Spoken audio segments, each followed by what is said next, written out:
Eric, a successful 35-year-old engineer from Chicago, was living the perfect life with Sophia, his partner. But one night, a chance meeting reveals a lie that destroys everything he believed in. Can he find the truth without losing himself? Find out how betrayal changes fates and justice comes without noise. Eric Thompson woke at 6:30 a.m., as he did every morning, to the soft hum of his alarm. The Chicago suburb outside his window was still dark, the world quiet except for the faint chirp of early birds. He shuffled to the kitchen, started the coffee maker, and flipped on the news. The routine was his anchor, predictable, steady, like the hum of a well-tuned engine. At 35, Eric, an engineer specializing in industrial automation, found comfort in precision. His days followed a pattern: coffee, news, a quick scan of his work emails, and a mental checklist of tasks. It wasn't exciting, but it was his. For 7 years, he'd shared this life with Sophia, his 32-year-old partner. They weren't married, never felt the need for a certificate to prove what they had. Their small house in Oak Park was a shared space, a quiet testament to their commitment. Eric paid the bills on time, mowed the lawn every Saturday, and sat through Sophia's favorite rom-coms on Sunday nights, her laughter filling the gaps in his reserved nature. He wasn't one for grand gestures, but his consistency was his way of showing love. Reliable, present, unwavering. Sophia, though, was a different force. A freelance interior designer, she thrived on change. She'd quit jobs when they grew stale, rearrange furniture on a whim, or dive into new hobbies only to abandon them weeks later. Eric saw her impulsiveness as a spark that kept their life vibrant. Where he was the steady current, she was the flare of light. He thought they balanced each other, her chaos softening his structure. But lately, her comments carried an edge. "You're like a robot with a schedule," she'd teased one evening, her tone half joking, half sharp. Eric had shrugged it off, assuming it was just her mood swinging again. That Tuesday morning, as Eric sipped his coffee, Sophia rushed through the kitchen, grabbing her phone and keys.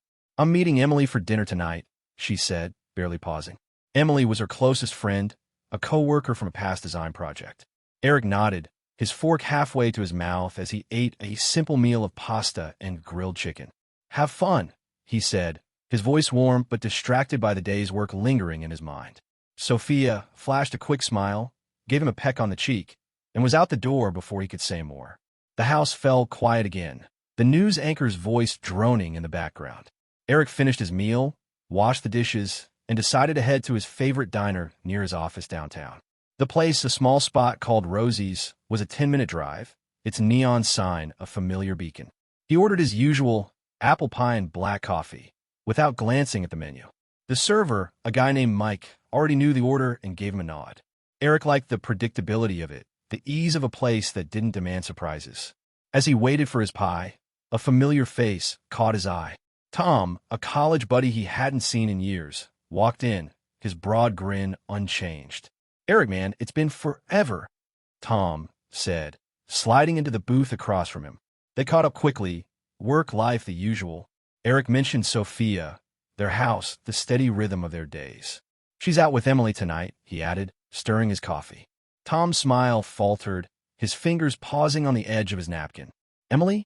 You mean Emily Carter? She's in LA, been there for a month working on some big design gig. I was on a call with her yesterday." Eric's stomach tightened, a cold ripple cutting through his calm. He forced a smile, keeping his voice even. Must be a mix-up. Maybe another Emily. But he knew better. Sophia had only one Emily in her life, the one she'd mentioned that morning. Tom didn't press, and Eric steered the conversation to safer ground. Old college stories, Tom's new job. But the words felt hollow. His mind was already elsewhere, replaying Sophia's rushed exit, her quick smile, the way she'd avoided his eyes. He left the diner earlier than usual, thanking Tom for the company. In his car, the engine idling, Eric sat still, the headlights cutting through the dark. The fact gnawed at him.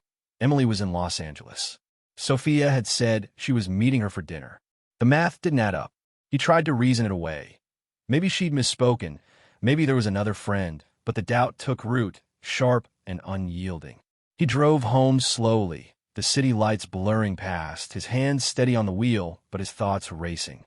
When Sophia returned around 11 p.m., Eric was on the couch, the TV flickering with some late-night show he wasn't watching. She kicked off her shoes, dropped her bag on the counter, and launched into a story about the dinner. "Emily's so excited about this new project," she said, moving through the kitchen, grabbing a glass of water. The restaurant was packed. Traffic was a nightmare. Her voice was light, casual, as if nothing was out of place. Eric nodded, his face neutral, but his eyes followed her every move. "Sounds fun," he said, his tone flat, almost too calm. Sophia glanced at him, her smile flickering for a split second, but she kept talking, mentioning Emily's plans, the food, even a joke about the waiter. Eric didn't challenge her. Not yet. He picked up the remote and turned up the volume, letting the TV fill the silence. Inside, though, a switch had flipped. The doubt wasn't loud. It was a quiet, persistent hum, like a machine out of alignment. He didn't know what Sophia was hiding, but he knew she was hiding something. And Eric, with his engineer's mind, wasn't one to let a problem go unsolved. That night, as Sophia slept, Eric lay awake, staring at the ceiling. The house felt different, the air heavier. He didn't feel anger. Not yet, just a cold clarity. Something was wrong, and he needed to know what. The life he'd built with Sophia, the routines he cherished, suddenly felt like a blueprint with a hidden flaw. Tomorrow, he'd start looking for answers. For now, he closed his eyes, the hum of doubt louder than the world outside.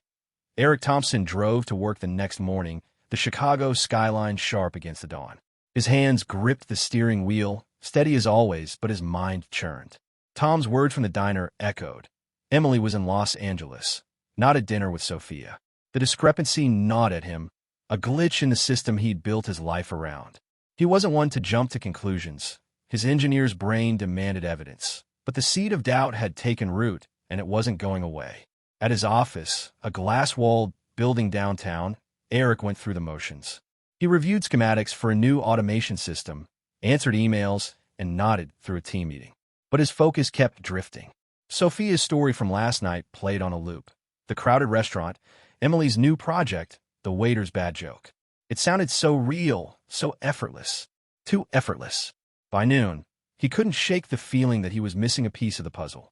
He needed to know more, but confronting Sophia without proof felt reckless. He'd seen her dodge questions before, her quick smile disarming any tension. He needed something solid. During his lunch break, Eric sat in his car in the parking garage, phone in hand.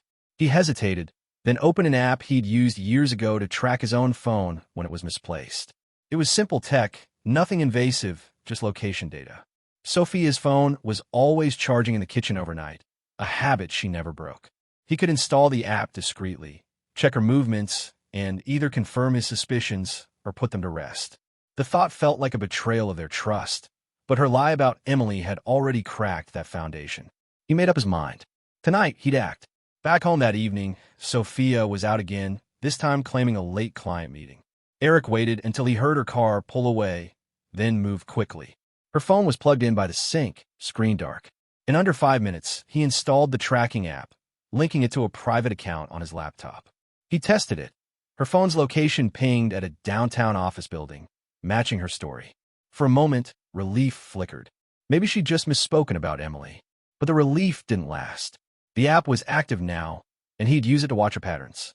Over the next few days, Eric became a silent observer. He didn't confront Sophia, didn't let his suspicion show. He kissed her goodbye each morning, asked about her day, and listened to her stories with a calm nod. But every evening, he checked the app. Most nights, her location aligned with her words. The office, a coffee shop with coworkers, a gym downtown. He almost convinced himself he was overreacting. Almost. Then came Friday. Sophia announced she had a big client presentation that afternoon, followed by drinks with her team. "Might be late," she said, grabbing her bag and flashing that same quick smile.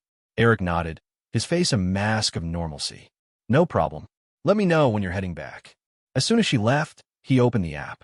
Her phone's icon moved steadily across the city, but not toward her office. It veered into Lincoln Park, a quiet residential area far from any corporate hub. The icon stopped at a small street lined with brownstones. Eric's pulse quickened. He grabbed his keys. He parked a block away, the evening air cool against his skin. Staying in the shadows, he spotted Sophia's car outside a narrow house with a gated front. She stepped out, laughing, her arm brushing against a man's as they walked to the door. The man, tall, dark-haired, unfamiliar, unlocked the gate, and they disappeared inside. Eric's chest tightened, but he didn't move. He pulled out his phone, zoomed in, and snapped a few photos. The images were clear. Sophia, smiling in a way she hadn't at home in months, and a stranger, close enough to suggest more than friendship. Eric stood there, the street silent except for the distant hum of traffic. He didn't feel rage, not yet, just a cold clarity, like solving a problem he'd known was coming. He returned to his car, the photos saved, and drove home.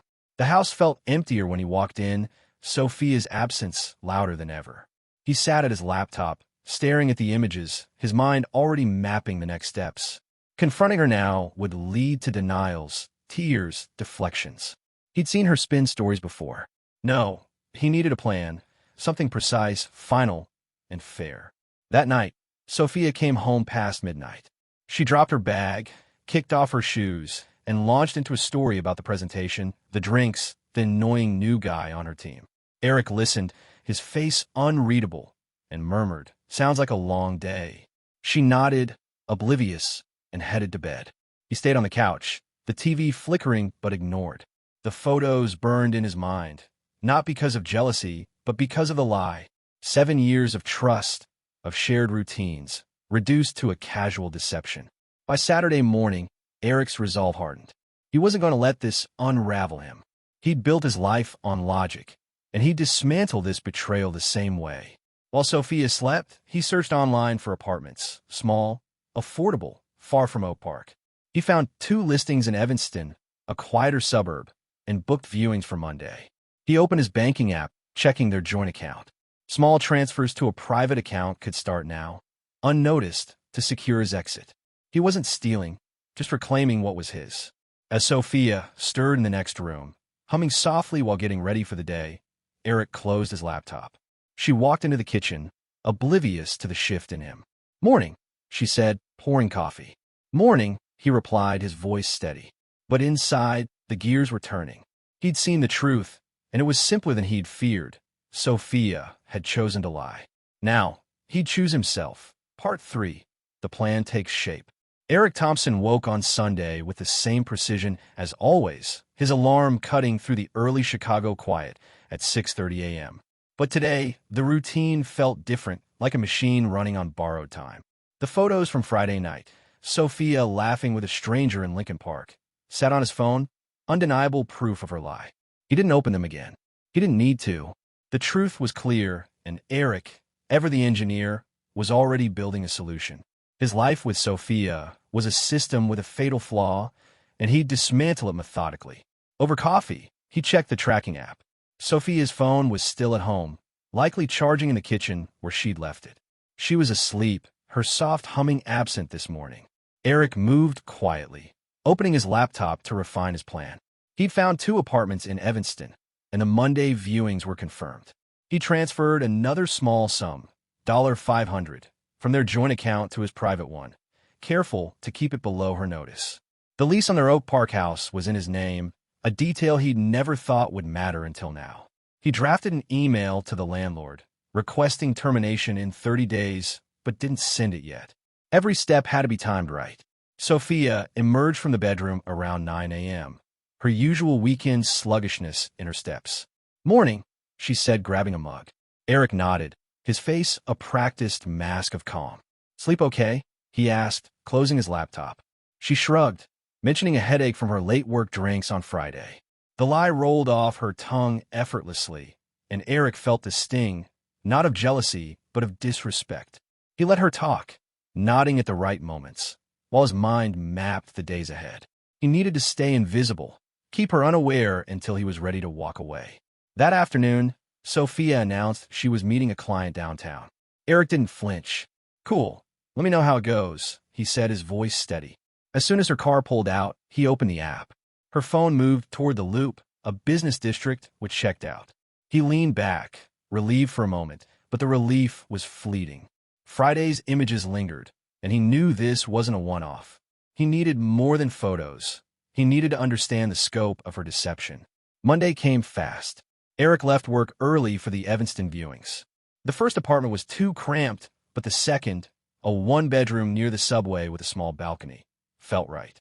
Functional, quiet, he signed a lease on the spot, paying 2 months up front. The landlord handed him the keys, and Eric felt a weight lift, like a circuit finally connected. He stopped by a storage unit on his way back, renting a small space to move his essentials, books, tools, a few clothes, over the next week. He'd do it gradually, when Sophia was out, to avoid suspicion. Back home, Sophia was already there, scrolling through her phone. Client meeting went well? Eric asked, setting his keys down. She nodded, launching into a story about a demanding couple wanting a full redesign. Her words were detailed, convincing, but Eric's trust was gone. He checked the app later that night. Her phone had never left the loop, nowhere near Lincoln Park. For now, her story held. But he wasn't here to catch every lie. He was here to leave them behind. The next few days, Eric moved with precision. He packed small boxes during Sophia's work hours, labeling them as work supplies to deflect questions. He moved his passport, old tax records, and a few sentimental items, a watch from his dad, a notebook from college, into the storage unit. Each trip made him feel lighter, like he was shedding a skin that no longer fit. At home, he kept up the routine: coffee, small talk, the occasional movie night. Sophia didn't notice the missing items or his quiet resolve. She was too caught up in her own world, her phone buzzing more than usual. On Wednesday, the app pinged something new. Sophia texted she'd be late, stuck at a team brainstorming session. But her phone's icon moved to Wicker Park, a trendy area with bars and lofts, stopping at a corner building. Eric didn't follow this time. He didn't need to. He opened his laptop, cross-referenced the address, and found it was a residential loft, not an office. He saved a screenshot of the location, adding it to his folder of evidence. The photos from Friday, the app's logs, the address, they were pieces of a case he was building, not for confrontation, but for closure. That night, Sophia came home at 11:30 p.m., her energy high, almost forced. Work was intense, she said, dropping her bag. We're pitching a big project next week. Eric nodded, asking just enough questions to keep her talking. She mentioned a co-worker, David, who'd saved the day with some design idea. The name hit Eric like a spark. David. Was it the man from Lincoln Park? He didn't ask. Instead, he said, "Sounds like you're killing it," and turned back to the TV. Sophia hesitated, as if expecting more, but he gave her nothing. By Friday, Eric's plan was nearly complete. The storage unit held most of his essentials. The Evanston apartment was ready, keys in his pocket. He'd sent the lease termination email to the landlord, who replied with a simple confirmation. 1 more week, and he'd be gone. But something shifted that evening. Sophia came home early, unusually quiet. She sat across from him at the kitchen table, her fingers tapping nervously. "You've been weird lately," she said, her eyes searching his. "Everything okay?" Eric's pulse stayed steady. He'd prepared for this. "Just work stress," he lied, mirroring her own ease with deception. "Big project deadlines." She nodded, but her gaze lingered, like she sensed the ground shifting beneath her. For a moment, he wondered if she'd confess, if she'd sensed his distance and wanted to come clean. But she didn't. She stood, kissed his forehead, and said, "Let's do something fun this weekend." Eric smiled faintly. "Sure," he said, knowing there'd be no weekend for them. As she went to bed, Eric stayed up, his laptop open. He booked a moving truck for the following Saturday, when Sophia would be at a client brunch. He wasn't angry anymore, just focused. The life he'd built with her was over, and he was ready to walk away. Not with a fight, not with accusations, but with the quiet dignity of someone who'd chosen himself. Eric Thompson moved through Saturday morning with the precision of a man who'd already seen the endgame. The Chicago suburb of Oak Park buzzed faintly outside, but inside his focus was razor-sharp. Sophia had left for her client brunch at 10 a.m., her goodbye kiss on his cheek as fleeting as her stories. Eric waited until her car disappeared down the street, then opened his laptop. The tracking app confirmed her phone was at a cafe in the Loop, miles from the Wicker Park loft she'd visited Wednesday. He didn't linger on it. Today was about execution. The moving truck was booked for noon. Eric had spent the week quietly transferring his essentials to the Evanston storage unit. Books, tools, a few clothes, his dad's old watch. The new apartment was ready, keys tucked in his pocket. The lease termination for their shared house was finalized, with 20 days left before the landlord reclaimed it.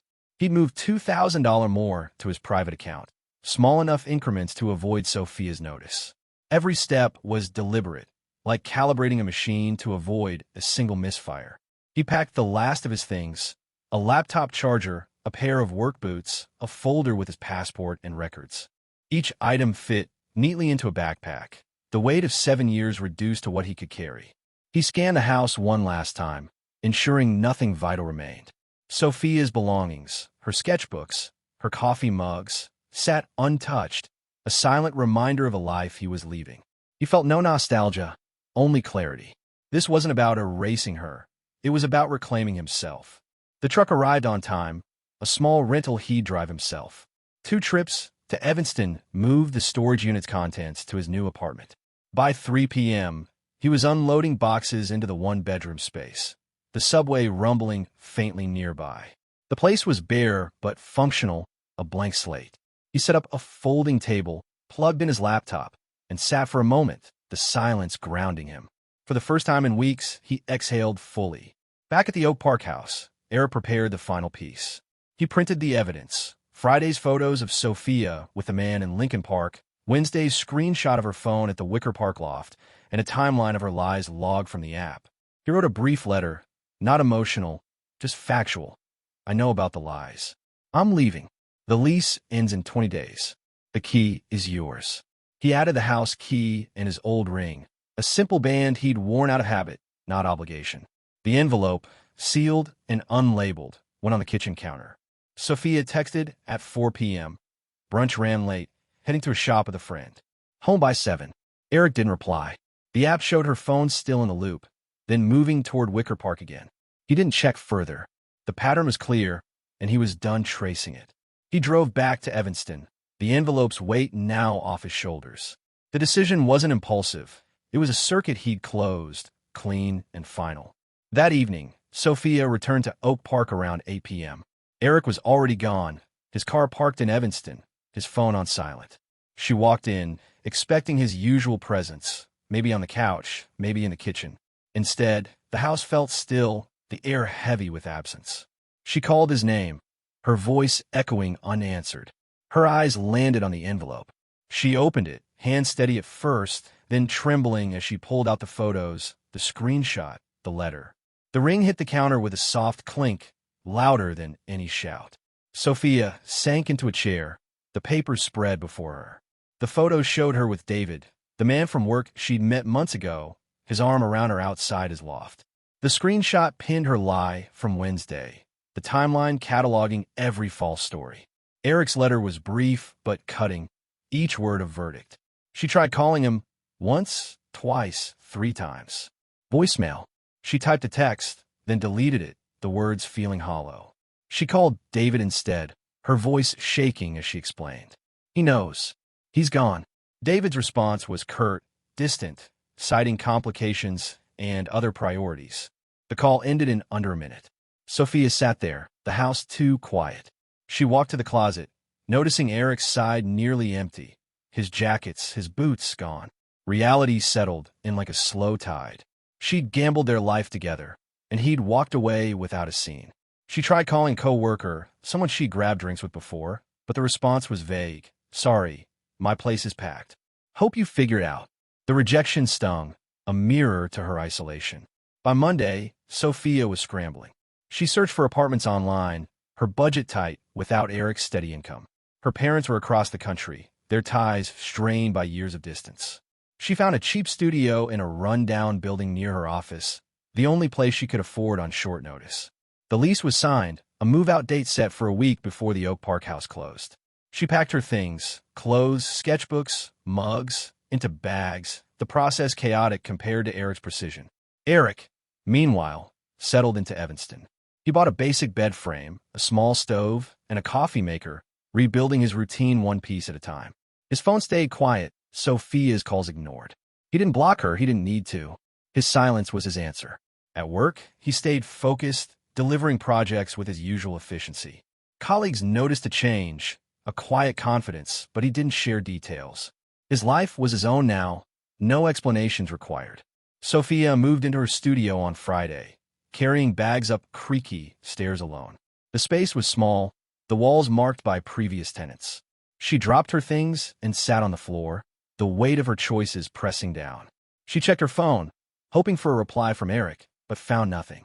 The realization hit. She'd lost more than a partner. She'd lost the stability she'd taken for granted, the life she'd assumed would always be there. Eric walked to the Evanston subway that evening, the city's hum a backdrop to his thoughts. He wasn't running from pain. He was stepping toward freedom. The betrayal had cut deep, but hadn't broken him. He'd chosen himself, and that was enough. Eric Thompson stood on the small balcony of his Evanston apartment, the Chicago skyline a distant silhouette under the gray morning sky. It was Sunday, 1 week since he'd left the Oak Park house in Sophia behind. The envelope, photos, letter, key, and ring still sat on that kitchen counter in his mind, a final marker of the life he'd closed. His new space was sparse, but his own, each item placed with purpose: a bed, a stove, a folding table. No traces of the past, no weight of shared promises. At 35, he was starting over, and it felt right. His phone had stayed quiet since he'd walked out. Sophia's calls, 5 in the first 2 days, then none, had stopped. Her texts, a mix of apologies and excuses, went unanswered. Eric didn't block her. He didn't need to. His silence was his boundary, a line drawn with the precision he brought to his engineering work. At his job downtown, he focused on automation projects, delivering results with the same calm efficiency. Colleagues noticed a subtle shift, a lightness in his step, a sharper focus, but he shared no details. His life was his own now, and he guarded it. That morning, Eric walked to a nearby coffee shop, a new routine forming. The barista, a college kid named Jake, already knew his order: black coffee, no sugar. Eric sat by the window, skimming a book on industrial systems he'd neglected for years. The pages felt like a return to himself, a reminder of who he was before Sophia's lies. He wasn't rebuilding out of anger. He was reclaiming what he'd let slip: his time, his trust, his peace. Meanwhile, Sophia faced the fallout in her new reality. The studio apartment she'd moved into was a far cry from the Oak Park house. Located in a worn building near her office, it was cramped, with flickering hallway lights and a noisy neighbor. She'd hauled her belongings, bags of clothes, sketchbooks, a few mugs, up 3 flights of stairs alone. No one offered to help. Her calls to David, the man from Wicker Park, went unanswered after his abrupt dismissal. Her coworkers, once friendly over drinks, now kept their distance, their responses polite but guarded. The news of her breakup had spread quietly, a whisper she couldn't outrun. Sophia's days were heavy with routine. She worked long hours, sketching designs for clients she barely connected with. Lunch was a microwave meal at her desk, the office hum a stark contrast to the dinners she'd once shared with Eric. She passed their old haunts, a diner, a park. On her commute, each one a reminder of what she'd thrown away. She'd sent Eric one last text 2 days ago: "I messed up. I miss you. Can we talk?" No reply. She didn't try again.